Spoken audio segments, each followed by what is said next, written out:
So he won't go down as being remembered as the tough guy. So what was his calling card as a player? Well, I think the first thing you have to say, this guy exemplifies class.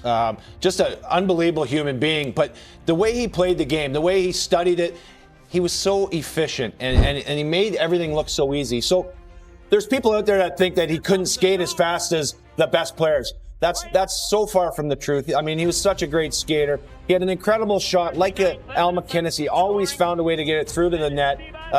This guy he made the game, which is awfully difficult to do as a defenseman. He made the game look easy. And when he was on the ice, everybody else was calm. And he was a great guy in the locker room. And I really am, I feel blessed. I played my last season with the Red Wings, and he was my captain. And this guy's unbelievable. And just watching him there, you can just tell what a nice guy he is, and the respect he has for the Detroit Red Wings. Mr. Illich there talking, they're all broken up because they just love this. Some names transcend the sport itself. They become woven into the fabric of hockey history, carved into the memories of everyone who witnessed them. Nicklas Lidström is one of those names. In 1989, the Detroit Red Wings made a choice that would alter their destiny and fundamentally reshape what the hockey world believed a defenseman could be. With the 53rd overall pick in the third round, they quietly selected a Swedish teenager. What happened next defied every expectation. 2 decades of near-flawless excellence followed. 264 goals, 878 assists, 1,142 points that obliterated the traditional boundaries of defensive play.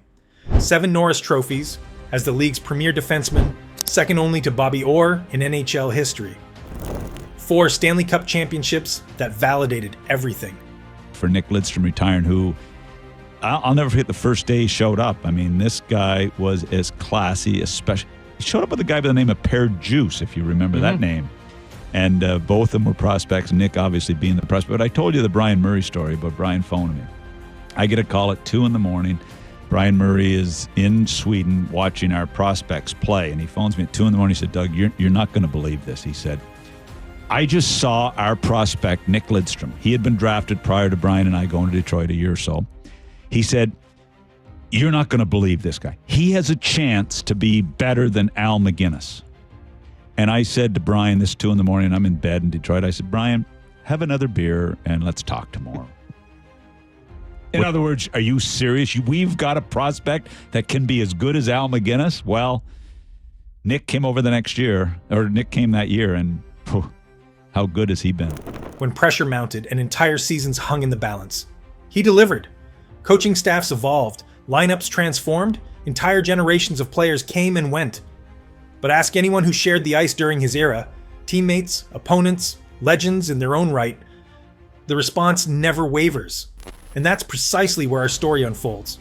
These testimonies weren't manufactured for highlight reels. They weren't polished sound bites crafted for post-game interviews. They emerged from locker room conversations and candid podcasts, from Hall of Famers' years into retirement, from competitors who gained nothing by exaggeration and had every reason to speak truth. Player from any decade I would like to play with, it's not too long ago, would be Nick Lidström, just because I grew up watching him. One NHL player that I would have liked to play with is Nick Lidström. I would have loved to play with Nicklas Lidström. He retired before I got the opportunity to play against him, so he would probably be my answer. You know, when he was playing for Detroit, they played Vancouver in the playoffs a couple of times when I was growing up in Vancouver, and I just remember him being dominant. Just a childhood worth of memories back when they were so good for such a long period of time. He's a great defenseman, and I think it would have been cool to be partners. Would have been pretty easy playing behind him, I think.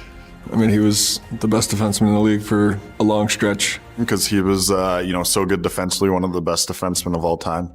I don't think that's really disputed at all. Yeah, he's just a special player and someone I was very fortunate enough to be able to watch growing up. Lidström played defense, but that label barely captures the reality. He didn't merely excel at a position, he reimagined what that position could accomplish. His positioning was geometrically perfect, his decision-making was instantaneous, and his ability to control the tempo of an entire game, that was something textbooks couldn't teach and film sessions couldn't replicate.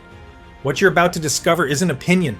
It isn't media-driven narrative. It's evidence, gathered from those who battled alongside him, and from those who spent careers trying desperately to solve an unsolvable puzzle. Listen carefully to how quickly those answers arrive. Zero hesitation, zero reservation. over Nice. all the years that you were able to coach. Yeah. I mean, do you dare rank a guy, and where does Nick possibly rank in that list? Oh, there's no defenseman. I mean, I had one other defenseman, but he was in St. Louis a long time ago, Doug Harvey. He was 43, but nobody I've ever seen as good as Nick. What sets him apart from a coaching perspective that makes him among the all-time greats? Well, I mean, obviously a lot of stuff, but I'd say going back his hockey sense. I was talking to both Barry and Dave, and I said, when you think back of all the games that he played and look at his offense, I don't remember him getting caught up the ice, which is amazing. And a lot of good defensemen get a lot of points, but you have to take risks. And he never left his partner alone back there. He was always the guy. Sometimes his partner would leave him, but he just was so dependable. And the biggest thing is he always played against the best players. That's what you got to look at players. I mean, sometimes players, they get good stats, but they're not playing against the top guys. And he always drew the toughest assignments. Scotty, do you feel that he was one of the most easiest players to coach? Oh, yeah. Nick had it all. He didn't miss many games. I don't know how many games he missed. Some of the games he missed, we were just resting him near the end of the year. So, durability. To play 20 or 21 seasons and not miss any length of games was another stat that you'll never be able to see again. But you had to help. It makes no difference whether you're asking a battle-tested 20-year veteran or a player who faced him just once. The admiration is universal. 12 All-Star selections. 10 First-Team All-NHL honors. These weren't ceremonial recognitions. They were acknowledgments from peers who understood world-class play because they embodied it themselves. And still, they regarded him as something different. Every defenseman in the NHL understands the fundamental assignment. Protect your zone, support your goaltender, move the puck efficiently without taking unnecessary risks. It's a disciplined role, an unforgiving role often, but Lidstrom absorbed that traditional framework and then transcended it entirely. His defensive awareness became the gold standard, the benchmark every young defenseman was measured against. Myself and my teammates have a lot of respect for the game, and I think you have to have. If you play at this level, you can't think you're bigger than the game or thinking that I'm a superstar. The game is still the biggest thing. He does the same thing every day. Like his routine, I think every guy in his team can tell you exactly what he's going to do every day. His work ethic, I think, is probably what separates him. So it doesn't matter how great a season he has, he doesn't rest on his laurels, I guess you could say, ever. So that allows him to be as consistent as he's been. We joke that he's the perfect human. At his absolute peak, he averaged 0.73 points per game across his career. His plus-minus of plus 450 wasn't merely impressive, it was a mathematical testament to what occurred when he stepped onto the ice. And then there was the 2005-06 season, 80 games played, 16 goals, 64 assists, 80 points. A defensive performance so complete, so utterly dominant. It remains among the finest individual campaigns any blue liner has ever produced. Statistics tell part of the story, but they can't convey the absolute control he exerted night after relentless night. Before we continue with how opponents actually experience playing against him, if this deep dive into hockey greatness resonates with you, if you appreciate when we honor the legends who shaped this beautiful game, show some love by hitting that like button. It genuinely helps us continue telling these stories the right way.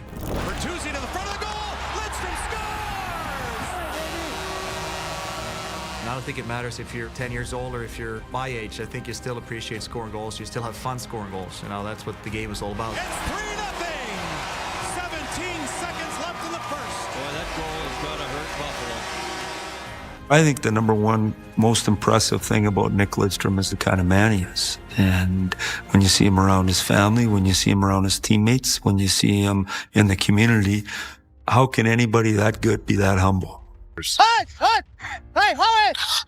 yeah. The shot, hot stop, rebound, Howard, great save. Thick hands bang it in. So if he's swinging your side, you're back in the middle. You can detect it in their expressions, that peculiar mixture of professional frustration and genuine respect. Teams would prepare obsessively. Coaches would dissect film until patterns emerged. Game plans would be constructed with surgical precision, and then the opening face-off would occur, and those carefully laid plans would dissolve. He led NHL defensemen in scoring during multiple seasons, including his legendary 2005-06 campaign. Absorb that for a moment. In an era overflowing with elite defensive talent, he stood at the pinnacle, season after season after season. Franchises didn't simply game plan for matchups against him, they engineered entire tactical systems. Coaches designed specialized schemes with singular focus. Neutralize, Lidstrom, shadow assignments, defensive pairings built specifically to counter his influence, strategic adjustments that became standard practice across the league. And his response? A career shooting percentage just under 7% from the blue line, and countless game-changing plays that rendered those systems ineffective. He was modest guy from Sweden, so he was actually like a very, very kind of unselfish, and he was playing the game very consistently. I was able to play my position right and be in the right spots, and that's something I learned early on in my career, that, you know, play your position right and you can have a lot of success here. He was fairly tall, wasn't physical, but he just had everything going for him. Didn't really have to be taught anything. He kind of just knew how to play the game right from day one. There was no transition for him. Containment wasn't a tactic, it was wishful thinking. Raw physical gifts earn you a roster spot. Relentless dedication builds a sustainable career. But what Lidstrom possessed was exponentially rarer, a hockey intellect that anticipated developments 2 plays ahead while everyone else remained trapped reacting to the current moment. 878 career assists, one of the greatest totals ever recorded by a defenseman, a monument to vision so extraordinarily precise, teammates would joke he could deliver a pass through the eye of a needle while skating backwards. That anticipation, that almost supernatural awareness, it didn't merely enhance his individual performance. It forced every player sharing the ice to operate at a velocity they couldn't naturally maintain. You weren't defending against a conventional defenseman. You were attempting to outmaneuver a chess master who happened to be wearing hockey equipment. The regular season establishes hierarchy, but the Stanley Cup playoffs? That's where legacies crystallize into permanence. And when organizational pressure peaked, when franchises carried decades of expectations into every shift, Lidstrom didn't retreat into caution. He elevated. There was times where, you know, he'd shoot the puck just to get it on net. He'd shoot the puck for a tip, and then there was times where he would shoot the puck to score. It was amazing the things that he could do.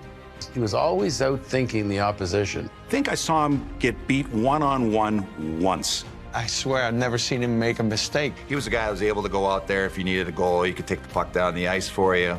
At the end of the game, he would have 2, 3, maybe even 4 points, and you could honestly probably say you didn't really notice any flash. Lidstrom was forged steel. And if you're still here, captivated by this journey through one man's remarkable career, do me a favor, subscribe to this channel. Because we're building something special here, a place where hockey's greatest stories are told with the depth and respect they deserve. Don't just pass through, become part of this community. Respect at this magnitude isn't distributed freely. It's earned through years of playoff battles, through nights when you executed perfectly and still finished second, through the gradual understanding that the margin for error wasn't narrow. It was practically non-existent. There exists an unspoken bond among hockey players, an understood code that supersedes team allegiances. And within that brotherhood, certain names carry gravity that spreadsheets cannot quantify. Lidstrom isn't merely remembered fondly, he's studied reverently. Championships eventually fade from headlines. Records inevitably get challenged.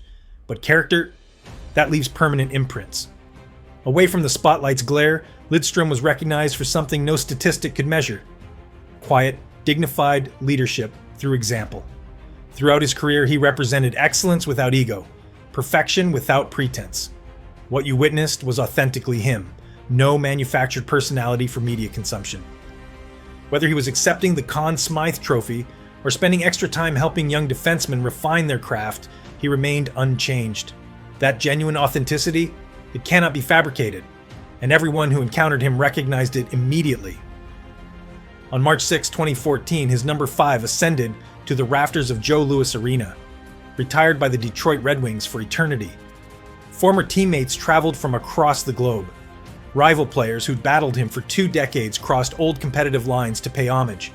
And for one emotional evening, an entire arena stood unified in gratitude for a career that elevated the entire sport. Now Homer, I'm not sure how many shots you blocked or how many goals that I scored that got disallowed because you're standing in the crease. But I do know one thing. If Homer wasn't standing there, I wouldn't have scored as many goals. So thank you very much, Homer.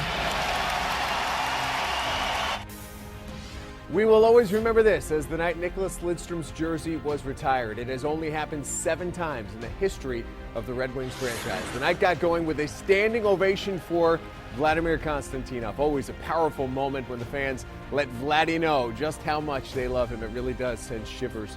And ultimately, he was given a Dodge Ram by the Illich family. That was pretty impressive. He was also given a trip to an African safari by his teammates, former teammates, Henrik Zetterberg, Pavel Datsyuk presenting that gift along with Nicholas Kronwall. And after a number of speeches, the moment we were there for. Number 5 goes flying high up to the rafters forever. You will never forget.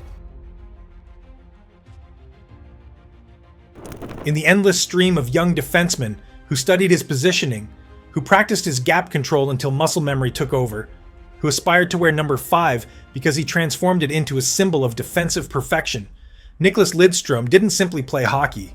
He redefined an entire position. He inspired players who will inspire the next generation. And when the ultimate judgment arrives, not from commentators or algorithms, but from the players who actually competed, the conclusion stands unanimous. Before we close, if this story moved you, if it reminded you why you fell in love with hockey in the first place, leave a like and subscribe. Because these legends deserve to be remembered. Their stories deserve to be told completely. And together, we're making sure that happens. Join us. Eras conclude. Champions emerge. Legends hang up their skates. But certain names resonate across time itself. And that's precisely where Nicklas Lidström resides. At the absolute summit. The perfect human, number 5.